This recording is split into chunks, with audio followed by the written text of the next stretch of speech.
Good morning, you beautiful bastions of freedom, the BBOF reporting for duty. Guys, we have got something happening right now that if you are not paying attention to SCOTUS, you need to be.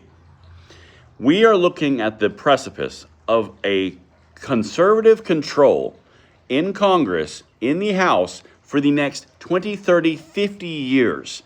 Guys, you need to watch this one. And of course, hit that like button, subscribe to the channel, and turn the notification bell on this short, because I will bring it to you as much as I possibly can, because we are saving this country together. Now, what am I talking about, and where's the tie-in for us? Now, the SCOTUS is talking about something called Section 2 in the Voting Rights Act. Okay, I'm going to spare you the legalese. Okay, here's what it basically means. You can't make districts that are only based on certain race for certain outcomes to pad the numbers of certain parties in Congress. That has been taken advantage of in the case of the Democrats in Louisiana, in a case which is being heard this week. This is the important piece.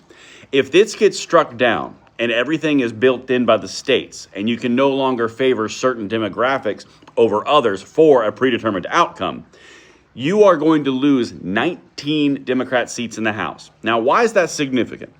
That's significant because right now the difference is about 1 to 2 to 3. If you go from about 3 before the rest of the redistricting, before the rest of the demographic changes, before the rest of the next generations coming up behind, going more conservative, you are looking at a massive landslide towards the right, which correlates with the rightward lurch of the population. Here's why this is important. Now, I came up in the gun space. I'm a tremendous advocate of the Second Amendment. I am an expert in policy in the Second Amendment. I live over in the Second Amendment space. They are my near and dear. They are my people. Here's the entire thing. When you're in a specialized space, like the 2A space, you have to be able to look at the broader population and the broader moves that are going on, like this instance right here, to correlate what's happening in your space and then push for change in a positive direction on your space.